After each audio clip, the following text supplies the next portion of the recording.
Hello and welcome back to study with Saurabh YouTube channel. आज के इस वीडियो में हम हिंदी साहित्य का इतिहास जो कि आचार्य रामचंद्र शुक्ल के द्वारा लिखा गया है उसका पार्ट 3 को देखेंगे। ये जो हमारी तैयारी चल रही है वो झारखंड सीजीएल 2023 के जो हिंदी पेपर 2 में हिंदी है उसकी तैयारी चल रही है।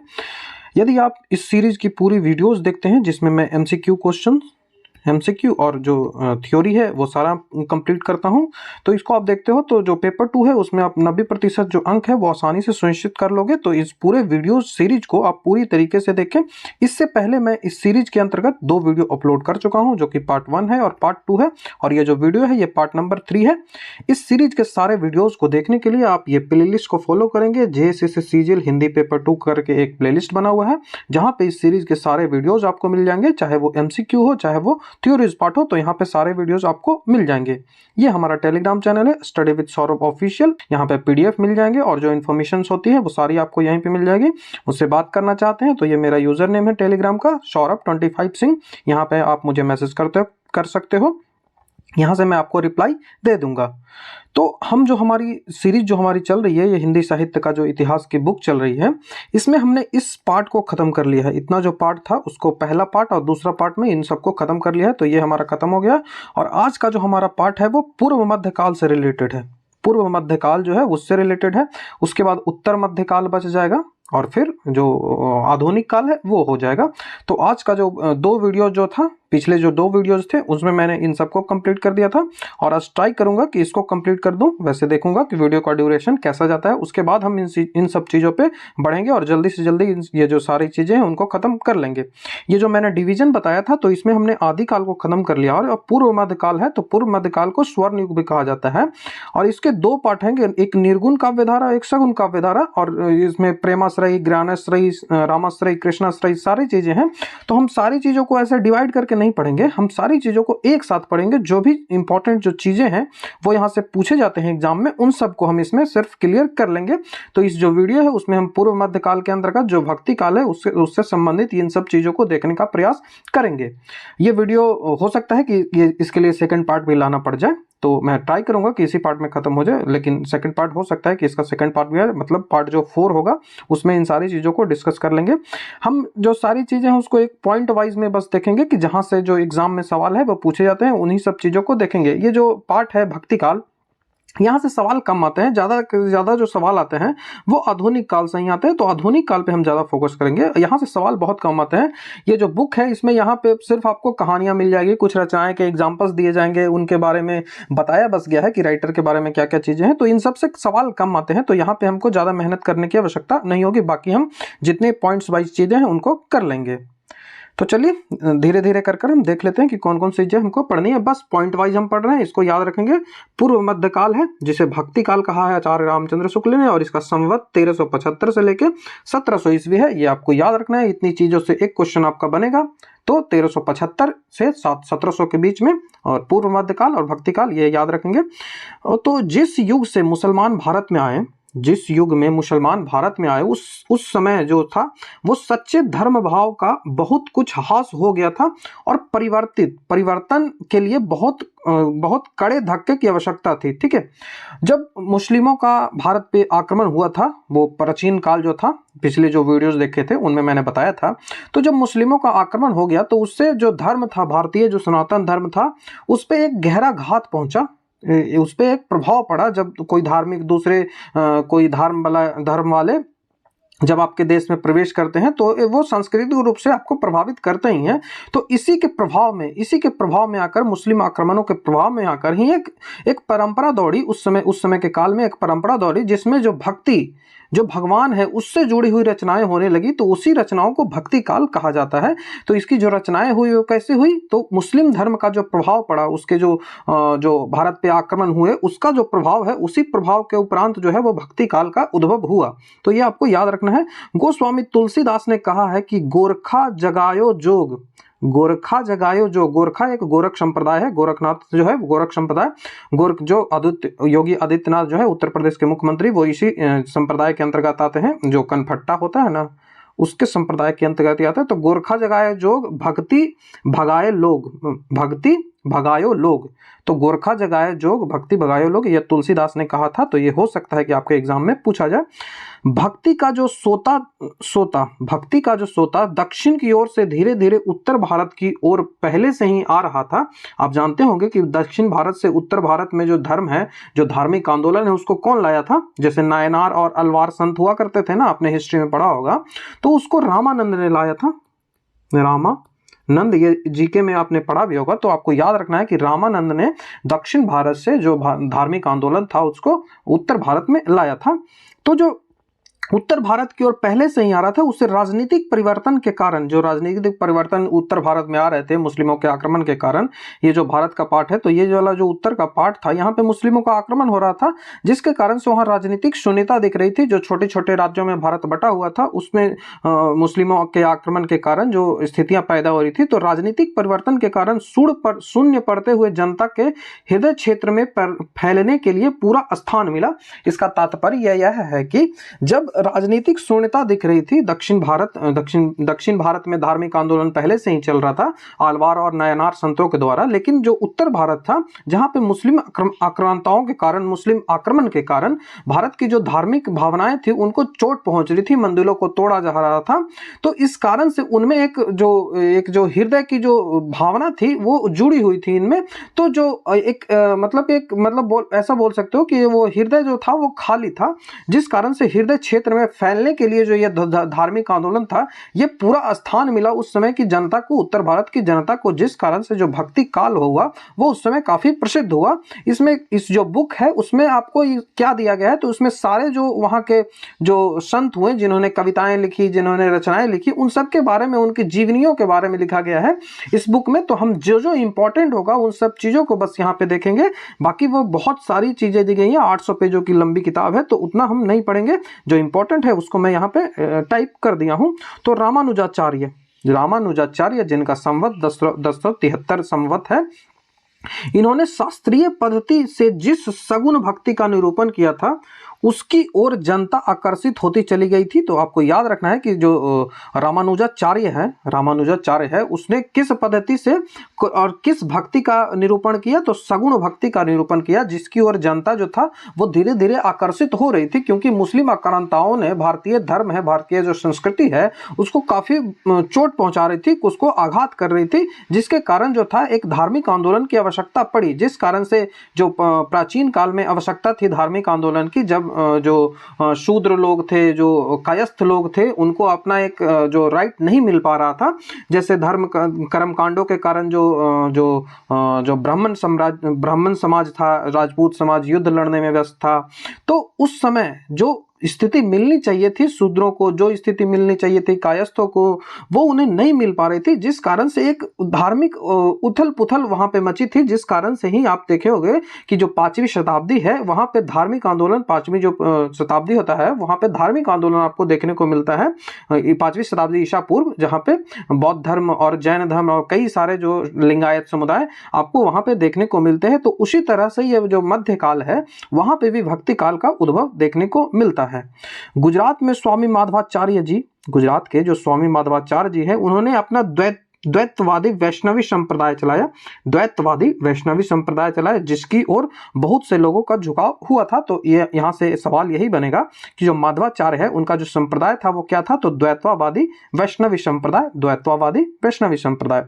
देश का जो पूर्वी भाग था वहाँ जयदेव जो वो थे, वो कृष्ण प्रेम संगीत की गूंज चली आ रही थी, जिसमें जो इसमें सुर कौन मिला है, तो मिथिला के जो कोकली, जिसे विद्यापति जो है उनको मिथिला कोकली कहा जाता है, इन्होंने रचनाएं की। तो कृष्ण भक्ति के लिए कौन कौन से उस समय फेमस हुए थे, तो ऐसे तो कई सारे हैं, लेकिन जयदेव आप याद रख लो, जैसे मीरा हो गई है, तो धीरे धीरे आते ही रहेंगे। तो हम पॉइंट्स वाइज बस देख रहे हैं। तो जयदेव ने कृष्ण प्रेम संगीत की गूंज चलाई, जिसे जो मिथिला कोकिला है विद्यापति, उन्होंने अपना इसमें सुर मिलाया। उत्तर भारत और मध्य भारत में स्वामी रामानंद जी हुए, जिन्होंने विष्णु के अवतार राम की उपासना पर जोर दिया और एक भारी संप्रदाय खड़ा किया। और दूसरी ओर जो बल्लभाचार्य जी ने प्रेम मूर्ति कृष्ण को लेकर जनता की ओर रसमग्न किया। इसी प्रकार जो दो जो राम उपासक हो गए और जो कृष्ण की भक्ति करते थे वो कृष्ण उपासक हो गए।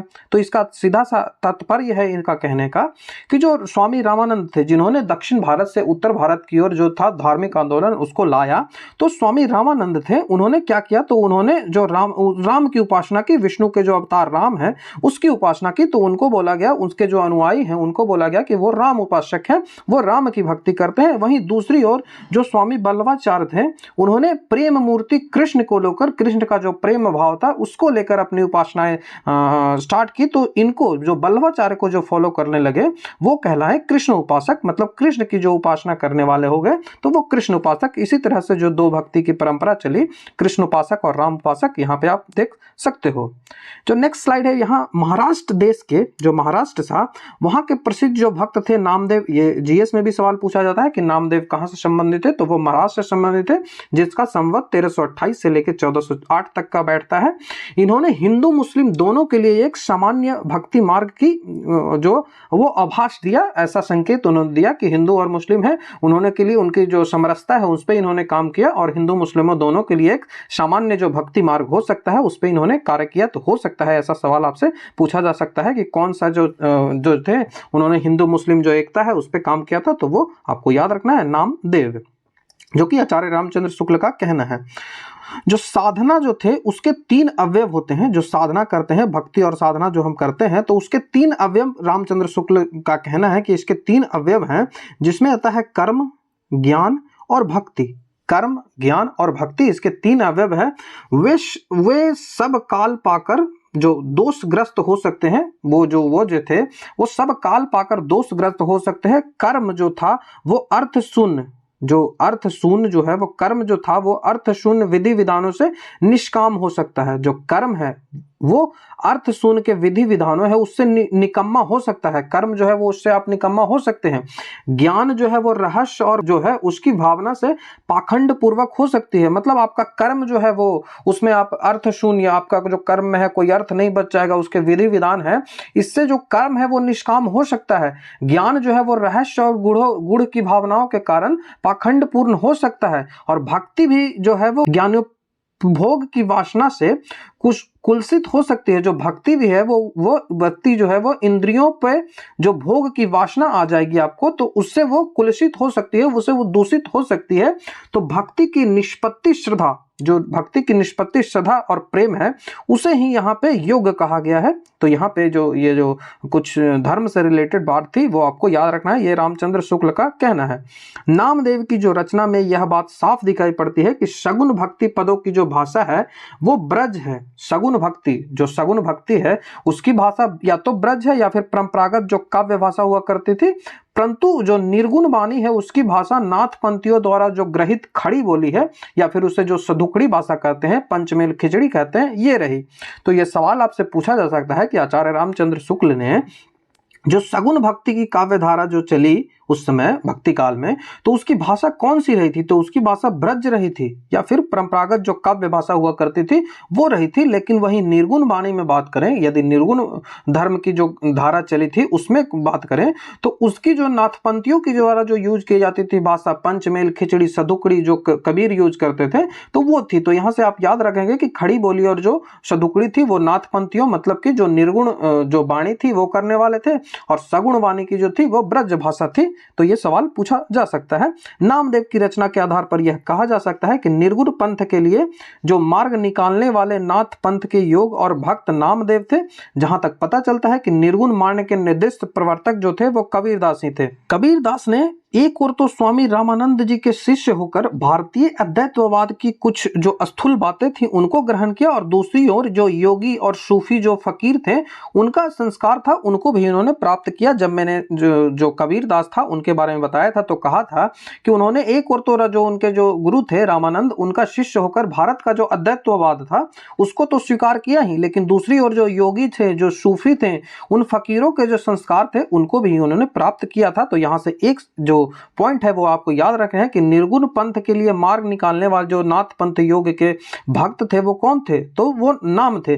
लेकिन जहां तक पता चलता है कि निर्गुण मार्ग यदि बात करें तो निर्गुण मार्ग कौन सबसे पहले निकाला था, उसके बाद ही निर्गुण पंथ आएगा। तो निर्गुण मार्ग को निर्दिष्ट करने वाले जो प्रवर्तक थे वो कबीर थे, लेकिन जो निर्गुण पंथ था उसको कौन थे, तो वो नामदेव थे। तो ऐसा सवाल पूछा जा सकता है। कबीर जो थे वो ईश्वरदास ने, जो कवि ईश्वरदास ने सत्यवती कथा नाम की एक कहानी लिखी है जो कि दोहा चौपाई में लिखी गई है। तो ये बस कहानी आप पढ़ लो, ये एक प्रेम प्रसंग की कहानी लिखी गई है। उस समय जो कहानियां होती थी वो प्रेम प्रसंग में ही लिखी जाती थी। तो ये एक प्रेम प्रसंग की कहानी है, सत्यवती कथा। तो ये किसने लिखी है, तो ये ईश्वर दास ने लिखी है। यही बस आपको याद रखोगे, इतना आपके लिए काफी होगा। नेक्स्ट स्लाइड में कहता है कि कबीर जो है अपने आप को गुरु रामानंद जी का शिष्य मानते थे। कबीर जो थे वो अपने आप को गुरु रामानंद जी का शिष्य मानते थे। जब मैंने कबीर को पढ़ा है तो ये सब बातें आपको पहले भी बता दी है। कबीर पंथ जो थे, कबीर पंथ में मुसलमान भी शामिल है, हिंदू भी शामिल है। इनमें कोई जो धर्म है उसकी पाबंदी नहीं हुआ करती थी। उनका कहना है कि कबीर ने प्रसिद्ध सूफी मुसलमान फरीक शेख तकी जो है उनसे शिक्षा ली थी। इसका अर्थ हुआ कि हिंदू धर्म के लोग तो मानते हैं, और जहां कबीर ने भी माना है कि हमारे जो गुरु है वो कौन है, मेरे गुरु कौन है, तो वो रामानंद जी हैं। लेकिन मुस्लिम जो है उनका कहना है कि फकीर शेख तकी था, इनसे जो है वो कबीर ने शिक्षा ली थी। तो ये आपको याद रखना है। कबीर को राम नाम का जाप करते थे जो कबीर, तो वो उन्हें रामानंद जी से ही प्राप्त हुआ था। और कबीर के जो राम धनुर्धर साकार राम नहीं मानकर वे ब्रह्मा के पर्याय हुए थे। जो कबीर थे वो ऐसे राम को नहीं मानते थे जो धनुर्धर साकार राम हो, वो ऐसे राम को मानते थे जो ब्रह्मा के प्राय, जो ब्रह्मा के रूप में थे। ठीक है, तो वो राम को वो कबीर है वो मानते थे। ज्ञान मार्ग की बातें जो थे वो कबीर ने हिंदू साधु संतों से ग्रहण किया था, जिसमें सूफियों के सत्संग से उन्होंने प्रेमत्व का मिश्रण किया और अपना एक अलग पंथ चलाया। जब ये सारी बातें मैंने आपको जो कबीर है उसमें बताया है कि कबीर ने हिंदू धर्मों से तो ज्ञान मार्ग, हिंदू जो साधु संतों हैं उनसे ज्ञान मार्ग को तो उन्होंने ग्रहण किया ही, लेकिन जो सूफियों से, सूफी जो संत थे उनसे उन्होंने प्रेमत्व, जो प्रेम की भावना है उसका उन्होंने मिश्रण मिलाया। जो धर्म की भावना और प्रेम की भावना का मिश्रण मिलाकर एक अलग पंथ चलाया जो इनका कबीर पंथ कहलाता था। सांप्रदायिक शिक्षा और सिद्धांत के जो उपदेश मुख्यतः जो साखी है, साखी शब्द रामायणी, इनकी 3 जो किताबें हैं जिनका संकलन है वो धर्मदास ने किया था, क्योंकि ये पढ़े लिखे व्यक्ति नहीं थे। तो जो इनका जो सांप्रदायिक शिक्षा और सिद्धांत के उपदेश है वो कहाँ मिलते हैं, तो ये सवाल पूछा जा सकता है कि सांप्रदायिक शिक्षा, धर्म के बारे में जो शिक्षा हो, और जो सिद्धांत है इनका मुख्यतः कहाँ मिलता है, तो वो साखी के भीतर मिलता है, जो कि दोहे में लिखा गया है। ये भी सवाल पूछा जाएगा कि किस में लिखा गया है, तो वो दोहे में लिखा गया है। और इसकी भाषा कैसी है, तो इसकी भाषा है सदुकड़ी। सदुकड़ी कहने का मतलब कई सारी भाषाओं को मिलाकर, अर्थात राजस्थानी, पंजाबी और इन सबको मिलाकर एक जो खड़ी बोली तैयार की जाती है वो हुआ इसकी भाषा, सदुकड़ी भाषा। पर जो रामायणी है और शब्द है, रामायणी जो बुक हो गया और शब्द जो बुक हो गया, ये गाने के पद में लिखे गए, जो गाय योग मतलब जो गाया जा सके ऐसा पद में लिखे गए हैं, जिसमें जो काव्य की जो भाषा है वो ब्रज भाषा है, और कहीं कहीं पे आपको जो पूर्वी बोली है उसका व्यवहार इसमें देखने को मिल सकता है। तो ये बातें जो कबीर के बारे में कुछ रामचंद्र शुक्ल ने अध्ययन करके लिखा है ये आपको याद रखनी है। यहाँ पे भाषा आपको याद रखनी पड़ेगी। उसके बाद रविदास का कुछ चर्चा इन्होंने किया है। सारे जो लेखक हैं उस समय के उन सबको उन्होंने चर्चा की है, तो मैं वही चीजें यहाँ पे लाया हूँ जो पूछे जाने की संभावनाएं बनती है। बाकी वो किताब बहुत लंबी है तो उतना आप नहीं पढ़ सकते हो। तो रविदास है, इसका कोई ग्रंथ तो ऐसा नहीं मिलता, लेकिन फुटकल पद, छोटे मोटे पद जो है वो इनके मिल जाते हैं बानी के नाम से। ठीक है, बानी के नाम से इनके फुटकल पद मिल जाते हैं, बानी के नाम से, जिसे संत बानी सीरीज में संग्रहित किया गया है। रविदास के जो पद हैं उन्हें संत बानी जो सीरीज है उसमें संग्रहित किया गया है। तो ये सवाल पूछा जा सकता है, तो संत बानी सीरीज में किसकी बानियों को संकलित किया गया है, तो रविदास का जो बानी है वो उसको संकलित किया गया है। और बानी नाम से इनकी कुछ जो फुटकल रचना है वो मिलती है। 40 पदों तो 40 पद इनके हैं। 40 जो पद है वो आदि ग्रंथ जो गुरु ग्रंथ साहिब है, जो सिख संप्रदाय का जो गुरु ग्रंथ साहिब है, उसमें रविदास के 40 जो गुरु ग्रंथ साहिब में 40 रविदास के पद देखने को मिलते हैं, तो ये आपको याद रखना है। निर्गुण मार्गी संत कवियों की परंपरा में थोड़ी ऐसी ही हुई है। जो निर्गुण मार्गी है, निर्गुण जो काव्य परंपरा के अंतर्गत जो कवि आते हैं, उनकी परंपराओं थोड़ी ऐसी ही हुई जिसकी रचना साहित्य के अंतर्गत आ सकती है। जो साहित्य के अंतर्गत इन रचनाओं को कहते हैं रामचंद्र शुक्ल, लेकिन इन रचनाओं को आप साहित्य के अंतर्गत ला सकते हैं।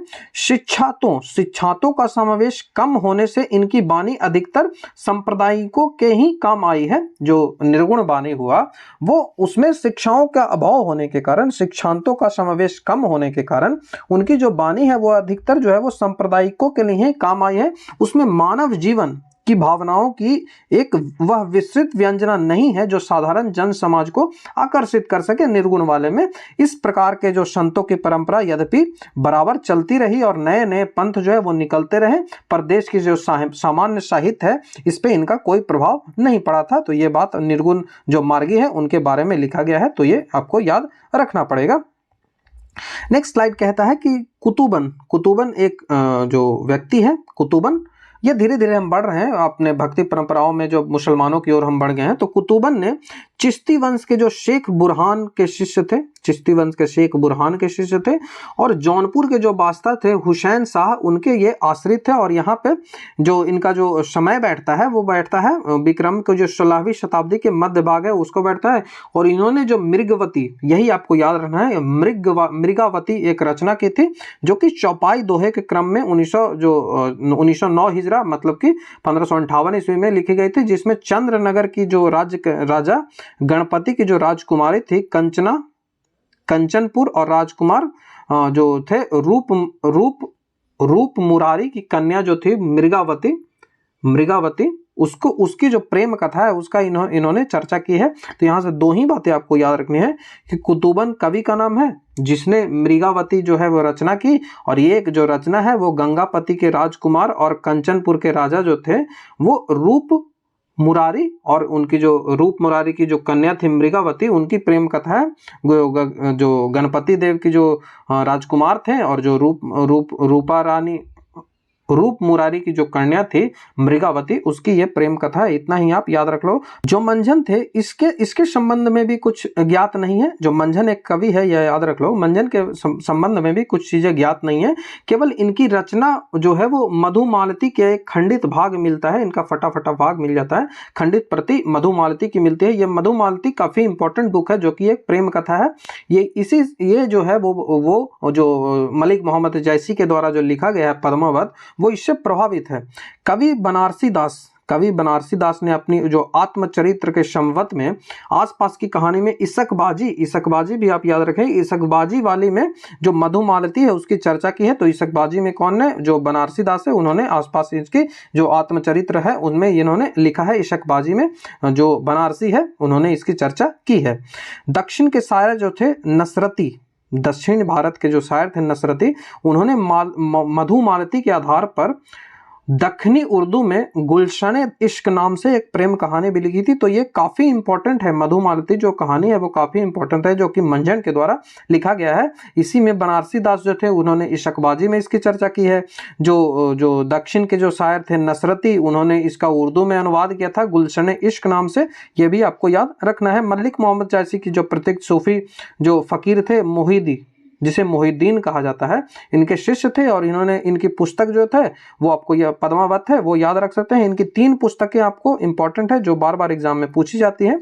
3 पुस्तकें जिसमें प्रसिद्ध है सबसे ज्यादा वो पद्मावत है, दूसरी जो है वो अखरावट है, और तीसरी जो है वो आखिरी कलाम है। तो तीनों ऐसे याद रख सकता है, पद्मावत, अखरावट और आखिरी कलाम। तो ये 3 किताबें मलिक मोहम्मद जैसी के आपको लिखना है। जो अखरावट है इसमें जो वर्णमाला के एक अक्षर को लेकर जो सिद्धांत संबंधित तत्वों पे भारी चौपाई कही गई है। और इस छोटी सी पुस्तक में ईश्वर, सृष्टि, जीव, ईश्वर, प्रेम आदि विषयों पे विचार जो है वो प्रकट किया गया है। तो अखरावट का विषय क्या है? तो अखरावट का विषय है इसमें वर्णमाला का एक छोटे से अक्षर को लेकर सिद्धांत संबंधित तत्वों पे चौपाई लिखी गई है, जिसमें ईश्वर हो, सृष्टि हो, जीव हो, ईश्वर, प्रेम हो, इन सब विषयों पे इसमें चर्चा की गई है। तो ये चीजें हैं जो आपको याद रखनी है। नेक्स्ट जो है वो आखिरी कलाम हो जाता है। आखिरी कलाम में क्या है? तो आखिरी कलाम में इन्होंने कयामत के बारे में वर्णन किया, जो कयामत आती है उसके बारे में, मतलब जो एपोक्लिप्स आती है वो उसके बारे में इन्होंने वर्णन किया है। और जो पद्मावत है इनकी जो सबसे प्रसिद्ध है, इसमें इसके पढ़ने से यह प्रकट होता है कि जायसी का जो हृदय है वो कोमल था, प्रेम की पीर से भरा हुआ था। और यह जो कथा है ये लोक पक्ष से लेकर अध्यात्म पक्ष दोनों की ओर उनकी जो दृढ़ता है, गंभीरता है, समरसता है, उसकी विलक्षणता को दिखाता है पद्मावत। और पद्मावत एक प्रेम कथा है, ये आपको याद रखना है। अखरावट में कयामत के बारे में चर्चा की गई है, और जो आखिरी कलाम में और जो अखरावट है उसमें वर्णमाला को वर्ण को लेकर वहां पे जो ईश्वर के बारे में कुछ चर्चा की गई है, वर्णमाला के बारे में चर्चा की गई है। तो यह बातें आपको याद रखना है। उस्मान जो है वो अपना जो नाम है वो मान लिखते हैं, उस्मान, ये नया जो लेखक है उस्मान।